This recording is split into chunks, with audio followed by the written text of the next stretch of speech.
2011년 3월 24일 대한민국의 세 번째 이지스 구축함 서해 류성룡함의 진수식이 있었다. 대한민국 해군 이지스 구축함 서해 류성룡함 진수식을 갖게 되어 매우 기쁘게 생각합니다.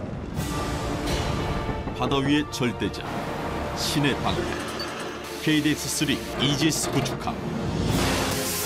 대한민국은 이로써 최첨단 이지스 구축함이 포함된 막강한 위력의 해상 기동부대를 보유하게 됐다. 꿈의 군함, 이지스 구축함의 위력은 과연 어디서 오는 걸까? 그 안에 감춰진 과학의 세계를 탐험해본다.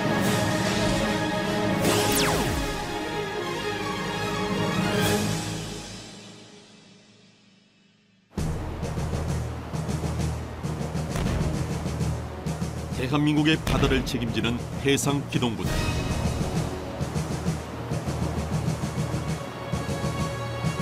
해상 기동부대는 보통 전방 접촉 해역에서 경계 전력으로 투입되는 고속정, 대공, 대함, 대참전을 수행하는 호위함과 초계함, 그리고 전체 기동 전단의 주력 전투함인 구축함으로 구성된다.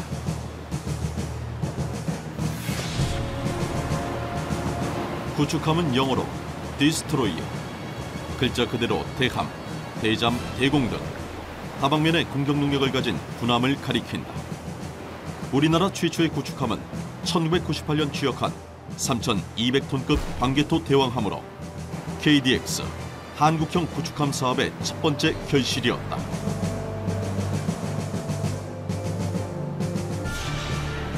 한 단계 더 진화한 한국형 구축함 KDX-2는 전자파, 적외선, 소음 노출이 감소되어 적으로부터 쉽게 탐지되지 않는 우리나라 최초의 스텔스 구축함으로 생존 능력이 한층 더 강화됐다.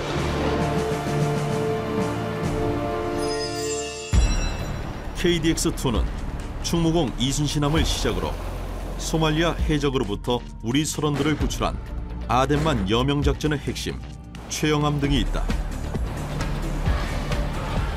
하지만 대한민국 해군은 여기에 만족하지 않고 세계 최강, 꿈의 구축함이라 불리는 이지스 구축함 KDX-3를 도입하기로 결정한다.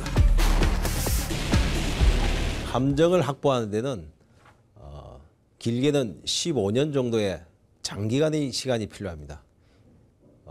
이지스 구축함 마찬가지로 소요 제기에서부터 실전에 배치되기까지 많은 시간이 소요됐습니다.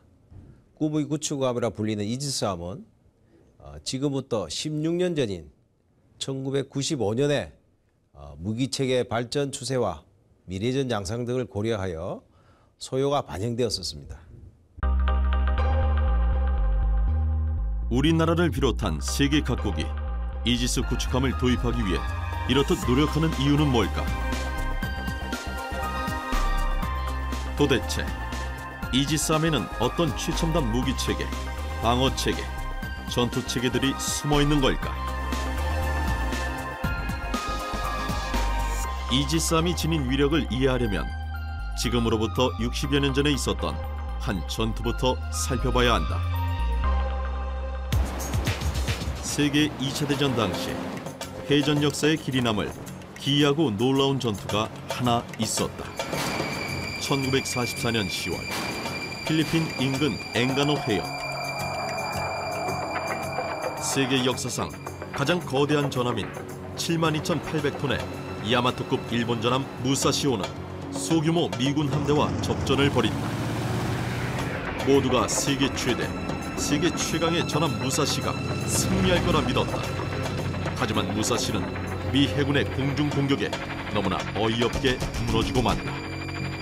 아무리 강력하고 거대한 전함일지라도 대공 방어 능력이 없으면 살아남을 수 없다는 걸 모두가 절감하게 된 사건이었다.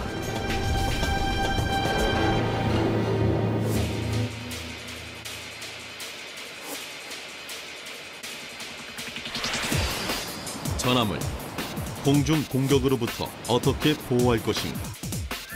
세계 각국이 이 문제를 놓고 고심한 결과 탄생한 것이 바로 이지스 구축함입니다.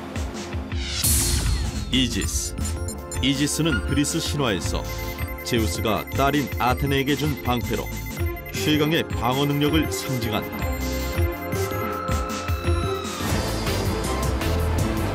이지스 체계는 1983년 미국에 의해 만들어졌는데 전함을 하늘의 위협으로부터 지킬 뿐만 아니라 여러 가지 전투 명령, 교전 상황을 통합하는 획기적인 전투 체계로 인류가 만든 것 중 가장 완벽하고 정교한 최강의 무기 체계로 꼽힌다. 일본, 스페인, 노르웨이 등이 앞다투어 이지스 체계를 도입했고 우리나라는 세계에서 5번째로 이지스함 보유국이 되었다.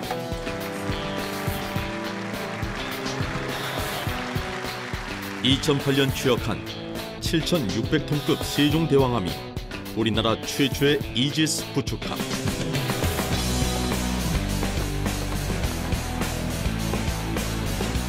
KDX-3 이지스 구축함 세종대왕함은 이지스 레이더와 함께 한국형 무기체계, 한국형 최첨단 스텔스 기능도 보유하고 있다. 이지스함 도입을 결정한 지 13년 만에 이뤄낸 피와 땀의 결실인 세종대왕함. 이로써 대한민국 해상기동부대의 위상은 한 차원 더 높아지게 됐다.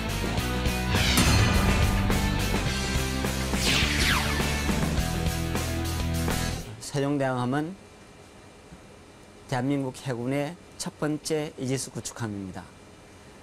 이지스 구축함은 해군 전력의 핵심 전력이고 그중 핵심 장비인 스파이레이더를 이용 천여 개의 표적을 동시에 탐지, 추적할 수 있고 20개 이상의 표적을 동시에 공격할 수 있는 능력을 보유하고 있습니다.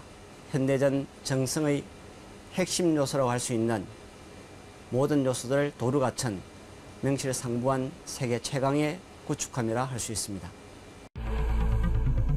KDX-3 한국형 이지스 구축함에는 5인치 함포, 사거리 170km인 대공수직 미사일 발사대, 적이 10km 이내로 접근할 경우 방어를 담당하는 대함 미사일 램, 다기능 위상 배열 레이더 스파이원 델타, 국산 전자전 시스템 소나타, 어뢰 공격을 회피하는 기만기, 국산 대함 미사일 해성, 잠수함 킬러 국산 경어뢰 청상어, 대공 수직 미사일 발사대와 함께 국산 수직 미사일 발사대, 분당 4,200발의 사격으로 근접 목표물을 자동 요격하는 골키퍼, 헬기 2대의 경납고 및 이착륙장을 갖춘 명실상부한 세계 최강의 구축함이다.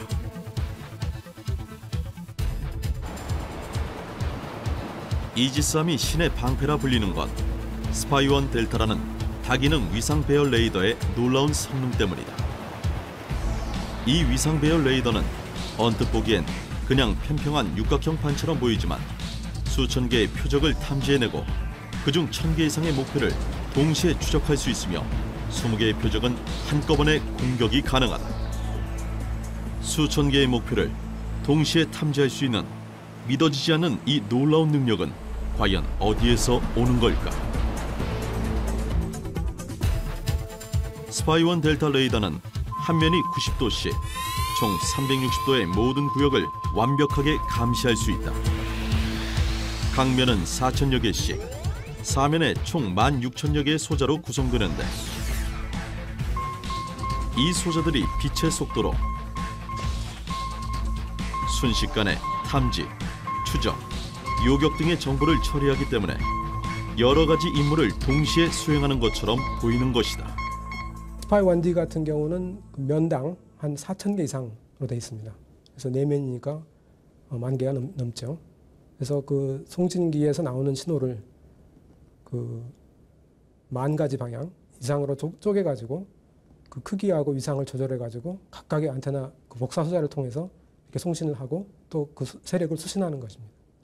이지스 그 스파이 레이더는 회전형 레이더가 아니고 평면형으로 되어 있어서 각기 이제 90도 위상을 갖고 있어서 360도 실시간으로 모든 목표물을 그대로 탐지를 할 수 있습니다. 반면에 기존 함정의 회전형 레이더는 이 레이더 빔이 방사되는 쪽만 하지 반대편은 물론 그 짧은 순간이긴 하지만 그쪽 물편은 컨택을 못 하거든요.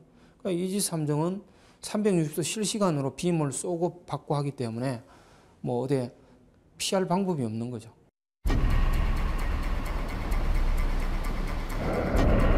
(150km) 전방 상공에 적 항공기 수십 대가 접근해 오고 있습니다. 위치, 속도를 분석하라.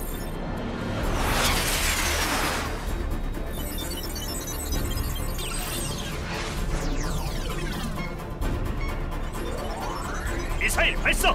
발사!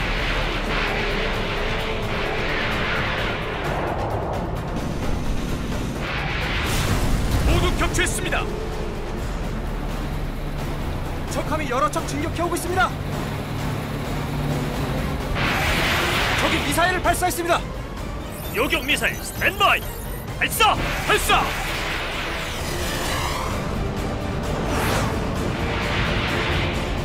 명중! 이지스함의 대공 방어 능력은 세계 최강이다. 먼저 사거리 170km의 대공 미사일을 자그마치 128발을 적재하고 발사할 수 있는 수직 미사일 발사대를 가지고 있다. 원거리에서 적 항공기와 미사일이 탐지되면 먼저 대공 미사일로 섬멸한다.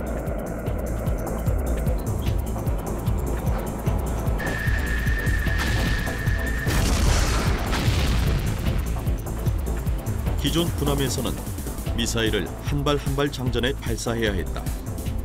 하지만 이지스함은 미사일과 보관통인 캐니스터가 함께 갑판 아래의 발사대에 들어가 있어 장전할 필요 없이 여러 발의 미사일을 동시에 발사할 수 있다. 그런데 만약 미사일이 불발될 경우 군함에 치명적인 피해를 줄 수 있지 않을까? 실제적으로 두 가지 주요한 기술이 적용됐습니다. 첫 번째는 이제 화염 처리 기술입니다. 그러니까 탑재된 유도탄이 정상적으로 발사될 경우에는 발사대나 함정에 영향을 주지 않지만 어떤 이유에 의해서 비정상 발사돼서 나가지 않는다든가 그럴 경우 이제 유도탄에 있는 추진기관에서 굉장히 고온과 고압의 화염이 나오기 때문에 그 화염을 안전하게 발사대 및 함정 밖으로 배출해야 됩니다. 두 번째는 이제 그러한 경우에도 유도탄에 탑재된 탄두가 폭발하면 안 되기 때문에 그 이제 화재를 관리하는 기술입니다. 그래서 이제 물을 붓는다든가 그다음에 이제 발사대 내에 화재 진압을 한다든가 이러면서 화재 그러니까 위험 관리 기술이 중요한 기술이라고 볼 수 있습니다. VLS 128발의 수직 미사일 발사대 중에는 한국형 수직 미사일 발사대도 포함되어 있다. 국산 미사일 발사대를 장착할 수 있을 경우 국산 대공 미사일을 사용 어마어마한 경제적 효과를 얻게 된다. 또 외국산 발사대만 있다면 국산 미사일의 성능을 다 공개해야만 발사대에 장착할 수 있지만 국산 발사대가 있으면 성능을 공개하지 않아도 돼 보안상으로도 유리하다.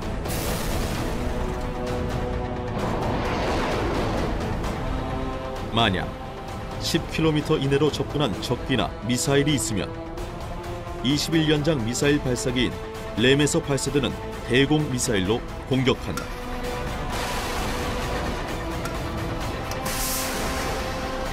램은 10km 이내로 들어온 5개 이상의 다중 목표물과 동시에 교전할 수 있는 놀라운 성능을 가지고 있다.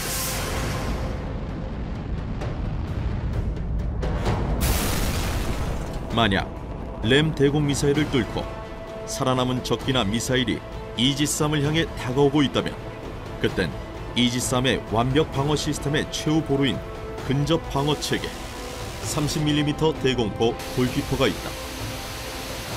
분당 4,500발을 발사하는 어마어마한 위력 30mm 비관 포탄을 소나기처럼 쏟아붓는 골키퍼는 완전 자동화되어 있어 명령이 떨어지지 않아도 스스로 함을 방어하는 최종 저지선이다.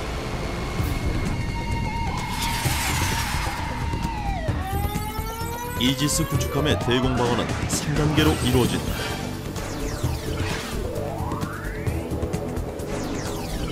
먼저 원거리에 적이 탐지되면 수직미사일 발사대에 사거리 170km 대공미사일로 연속 공격한다.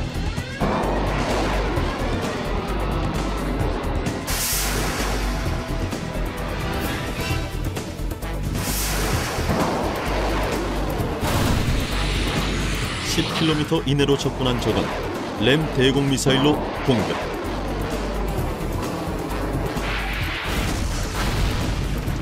(5km) 이내의 적은 분당 4,500발의 30mm 골키퍼가 전자동으로 방어. 신의 방패다운 완벽 방어를 과시한다.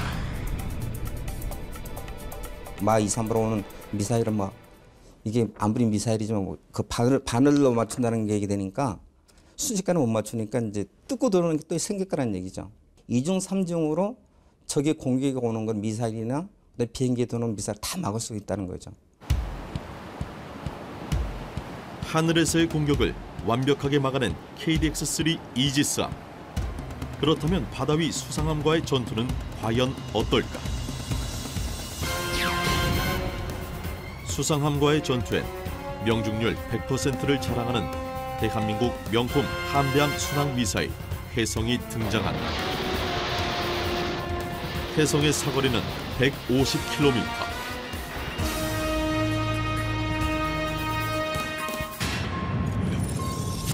적 수상함이 내척 탐지됐습니다. 해성 발사! 발사! 혜성은 바다와 가깝게 저공 비행하기 때문에 적함이 대공 레이더로 탐지하기 매우 어렵다. 2006년 전력화된 혜성은 세계 최대 해군 합동훈련인 림팩에서 이루어진 실사격에서 명중률 100%를 기록. 전문가들에게 프랑스산 액조새와 미국산 하푼을 능가한다는 평가를 받았다. 혜성은 적이 전파교란 제밍을 시도하더라도 이를 회피한 뒤 다시 표적을 향하는 기능도 가지고 있는데, 이는 액조새나 하푼에도 없는 새로운 기능이다. KDX-3 이지스 구축함엔 원거리의 적함도 정확히 명중시킬 수 있는 한국형 명품 순항 미사일 혜성이 탑재되어 있다.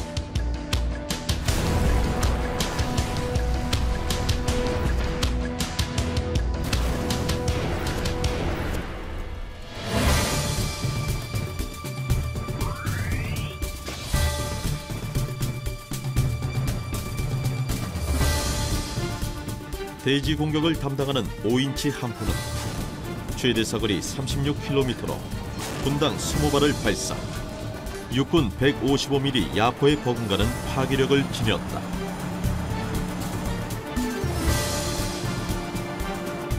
또 GPS 유도로 목표를 정확하게 타격할 수 있는 사거리 100km 유도 포탄도 발사할 수 있어 상륙 작전을 감행할 때 강력한 위력을 발휘한다.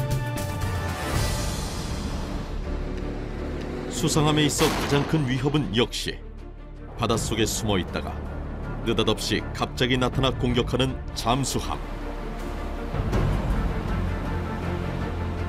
그렇다면 이지스 구축함의 대잠 능력은 어떨까? KDX-3 이지스 구축함은 바닷속에 은밀하게 숨어있는 잠수함을 탐지하기 위해 최첨단 소나를 탑재하고 있다. 먼저 수상함의 수면 아래에 위치해 있는 선체 고정형 소나로 기본적인 바다 밑 소리를 탐지한다.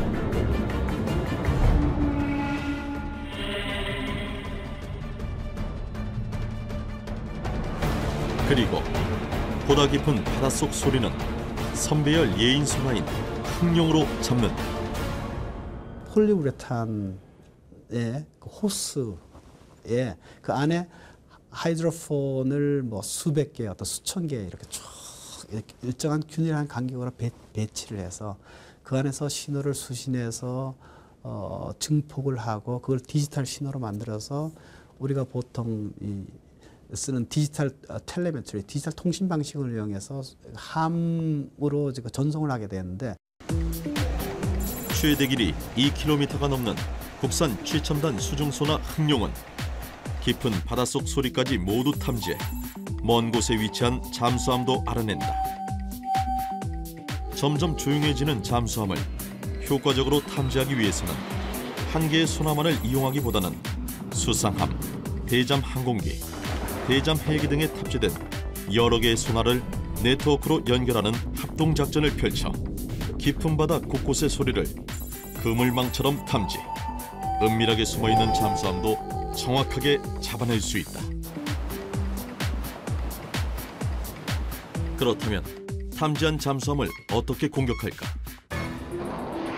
잠수함 잡는 데 있어선 하늘을 나는 어뢰, 국산 홍상어가 세계 최고다. 홍상어는 잠수함을 잡는 어뢰로 세계에서 두 번째로 개발, 전력화되는데 유사 무기 체계인 미국의 VLA에 비해 사거리 및 정확도 면에서 더 우수하다. 수중에서는 어뢰의 속도가 느려질 뿐만 아니라 자망하는 동안 어뢰가 내는 소음을 잠수함이 탐지할 수 있다. 그래서 공중 비행으로 잠수함이 있는 목표 지점까지 최대한 가까이 날아간 뒤 낙하산으로 수중 입수. 잠수함이 피할 틈을 주지 않고 전격적으로 공격하는 것이 바로 홍상어다.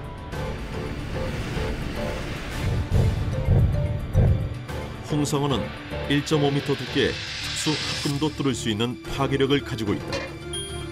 잠수함의 두꺼운 이중 선체도 소용없는 이 놀라운 파괴력은 어디서 나오는 걸까?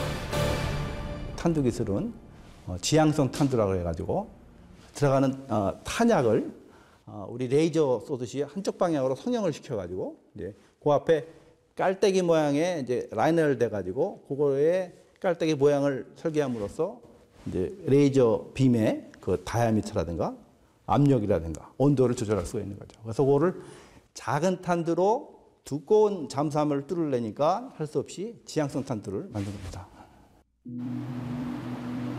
최선을 다해 잠수함을 공격했지만 만에 하나 미처 탐지하지 못한 잠수함이 이지스 구축함을 향해 어뢰를 발사했다면 그땐 어떻게 해야 할까?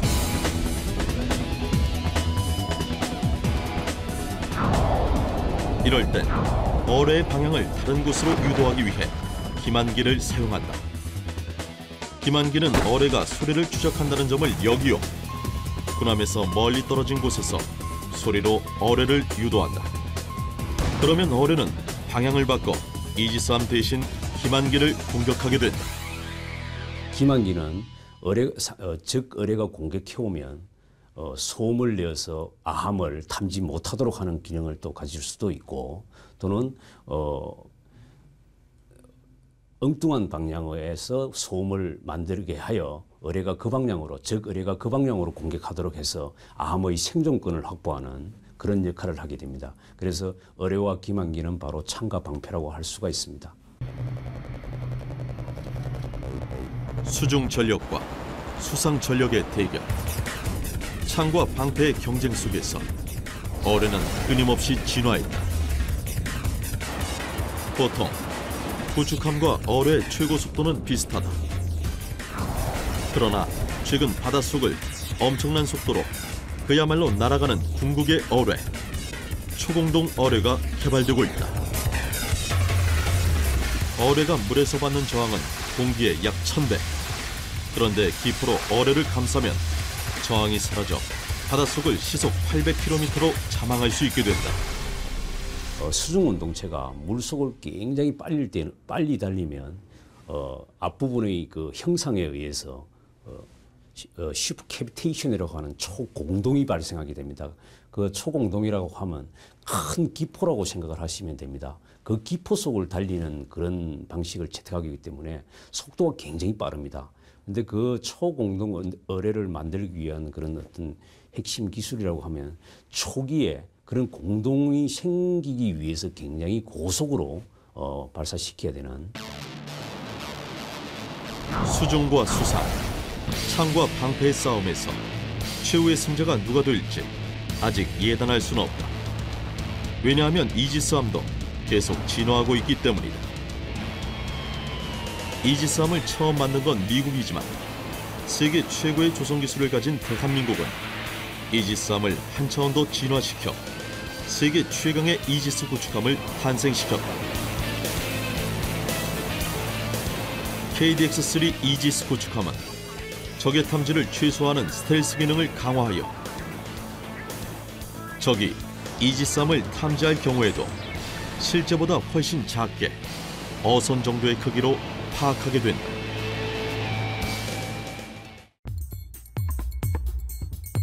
KDX-3 이지스함은 마스트와 선체의 기울기를 레이더 반사가 최소화되고 교란되도록 설계했다.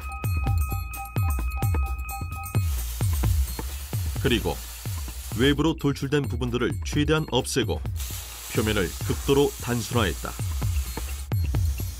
한국형 이지스 구축함이 보유한 또 하나의 스텔스 기능은 군함의 온도 변화다. 해수 분무장, 일종의 자동 선체 냉각 장치가 배 전체에 한 170여 개의 로젤에서 일단 이게 소화방수 하듯이 그 소화전에서 이게 물 뿜어지듯이 배 전체에 분무를 해서 선체 온도를 낮춰주고 그 적외선 차단되는 것을 그 방사되는 것을 차단시킴으로 인해서 적외선 감시 장비가 우리 배를 탐지하는 것을 막아내는 그런 기법이라고 보시면 됩니다. 그러니까 대한민국에 있는 그 이지스함에만 있는 특별한 그런 장치예요. 예, 그렇습니다. 세계의 어느 곳에 가든지 주변 온도와 군함의 온도 차이가 5도를 넘지 않도록 구축함 전체를 관리한다.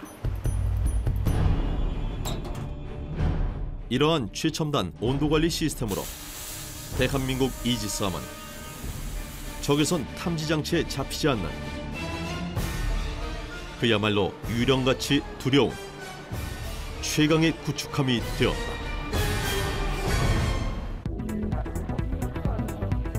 함의 강철과 발전기 및 전기 제품들은 자연적으로 자기장을 형성하게 된다. KDX-3 이지스함은 자기장이 외부로 나가는 걸 막거나 교란한다.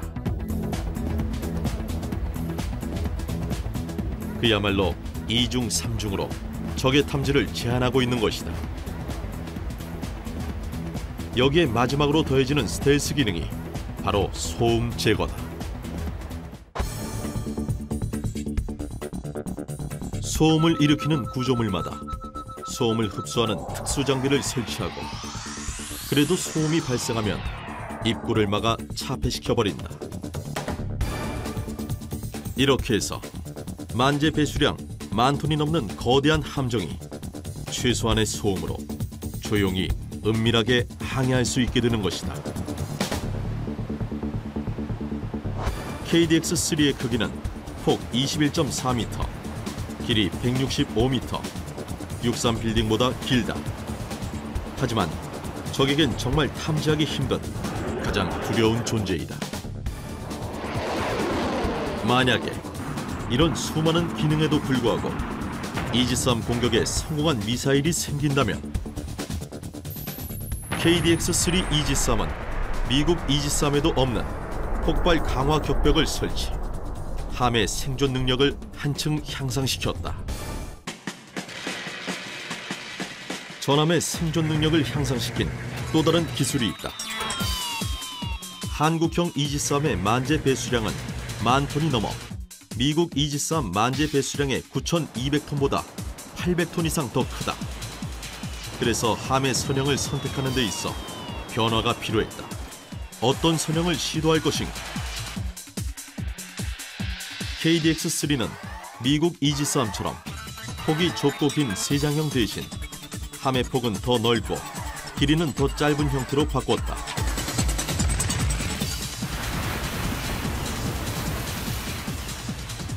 이렇게 함으로써 한국형 이지스함은 거친 파도에도 끄떡없는 보다 향상된 안전성과 내항 능력을 지니게 되었다. 세계 최강 이지스 구축함 KDX-3. 함이 탄생하기까지 그 과정은 결코 순조롭지 않았다. 2005년 이지스함 건조를 연구하러 미 해군 방산 조선소를 방문했을 때 미국 기술자들은 모두 한국이 이지스함을 스스로 건조하는 건 불가능하다고 말했다.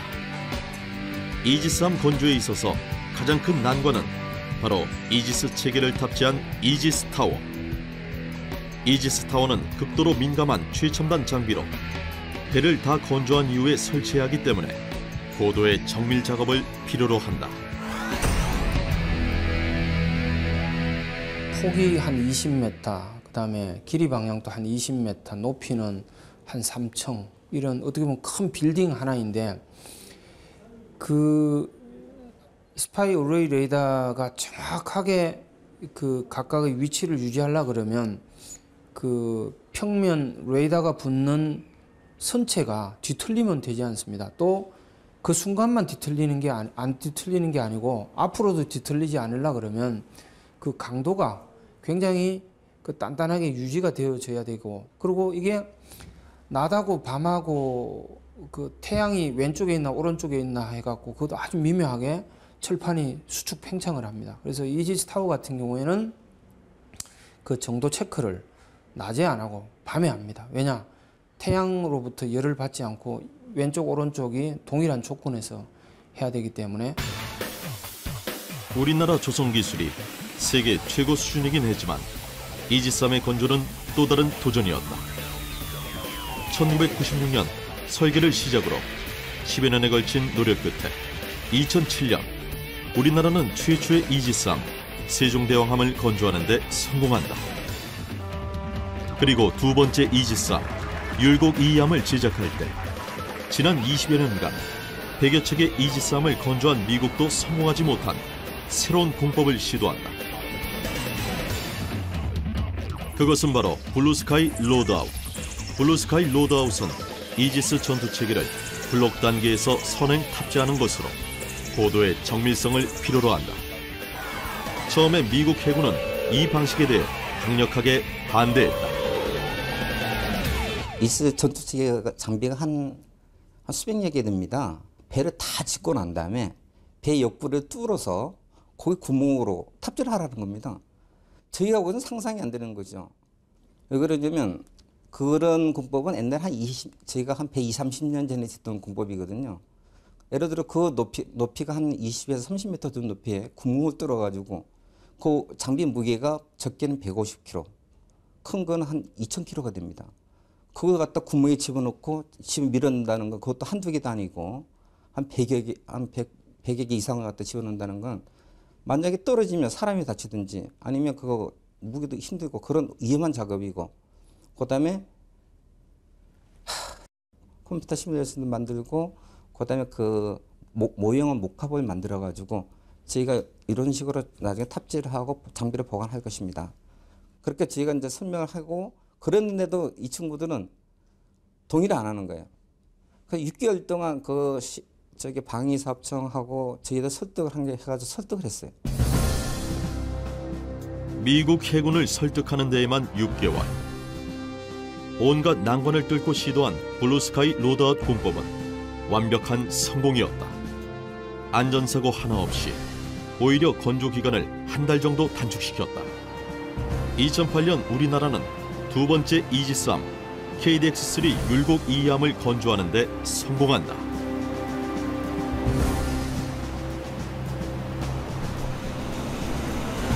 이제 대한민국 해상기동부대는 실시간으로 전달되는 최첨단 정보를 공유하면서 대공방어의 핵심인 이지스 구축함을 중심으로 최상의 전략을 구사할 수 있게 됐다.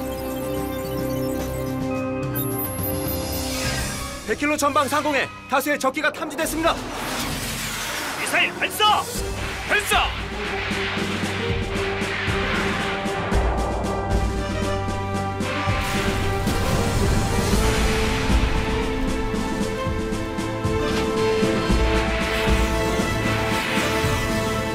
적 항공기가 수십 발의 미사일을 발사했습니다. 요격 미사일 발사! 발사!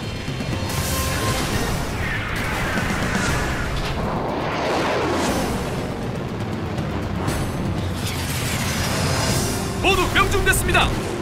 함포 발사! 발사! 명중!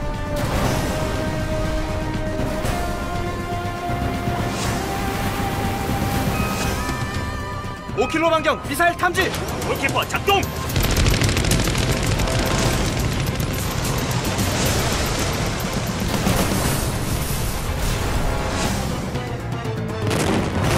해안포가 공격해오고 있습니다.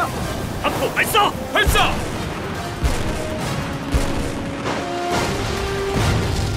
헬기 상륙작전 실시! 수심 50m 적 잠수함 탐지. 어뢰 발사! 발사!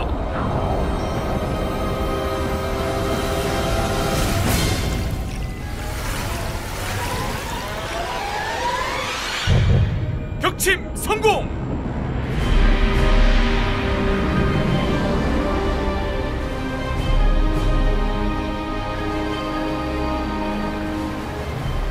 KDX-3 이지스함을 살펴보면 이지스 전투체계는 모두 미국 것이지만 탑재되어 있는 미사일, 어뢰 등은 국내에서 개발한 것들이 많아 놀라게 된다. 우리나라 이지스함은 120여 종의 장비 중 90여 종이 100% 국산이다. 우리가 건조한 이지스 구축함은 스파이-1 델타 레이더와 각종 미사일, 함포로 중무장해, 광역 대공방어, 지상작전 지원, 유도탄 및 탄도유도탄의 자동 추적, 대응 능력을 보유하고 있어 명실상부한 바다의 방패로 미국, 일본의 이지스 구축함과 어깨를 나란히 하고 있습니다. 또한 함포와 미사일, 어뢰 등 다수의 무기체계를 우리의 자체 기술력으로 만들어 장착함으로써 우리의 국방과학기술과 방위산업 발전에 기여하는 바가 크다고 봅니다. 또 함 전체를 지휘하는 전투체계 개발에 있어서도 큰 성과를 거두고 있다. 전투체계는 군함의 모든 미사일, 어뢰, 레이더 등을 실시간으로 통제하는 초고속 네트워크 기술을 필요로 한다.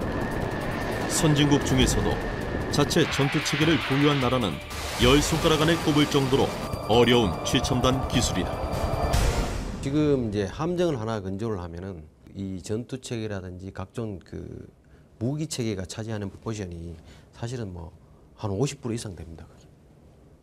그러다 보니까 실제로 전투 체계는 소프트웨어 위주 체계 아닙니까? 한번 개발하고 나면은 재사용성이 상당히 높습니다.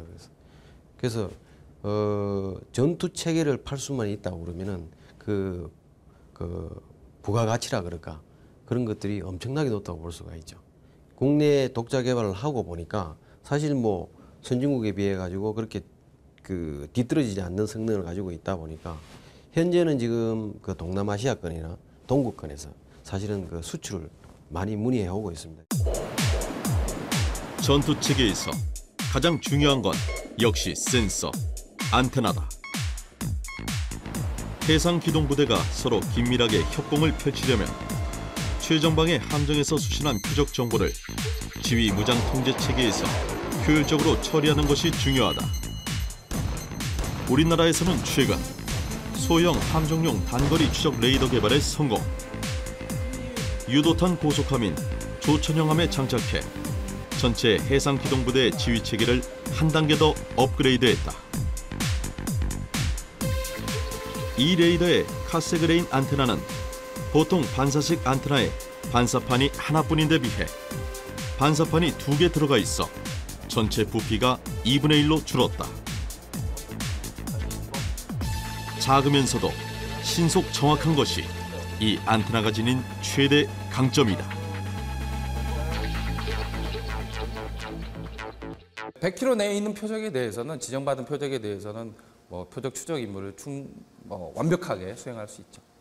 네. 그 다음에 뭐 아까 말씀드린 여러 가지 기능 중에서 단일 비임 내에 표적이 2개가 있다면 2개의 표적도 동시에 추적하거나 획득하거나 할 수 있고요.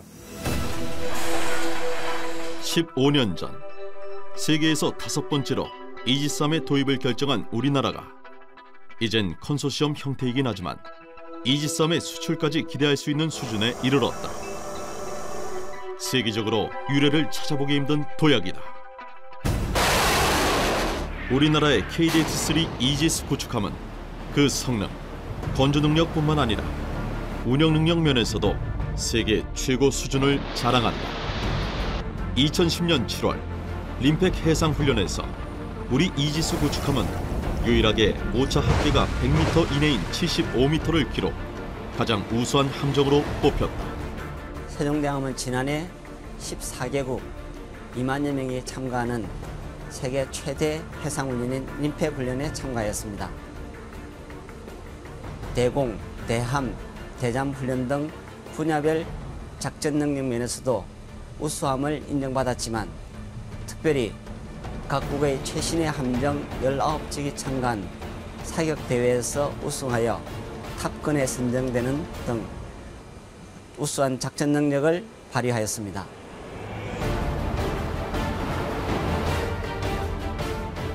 바다 위의 절대자, 꿈의 전함 이지스 구축함. 대한민국에서 새롭게 태어난 KDX-3 이지스 구축함은 한반도의 안전을 지키는 대한민국 바다, 대한민국 미래의 최고의 방패가 되어줄 것이다.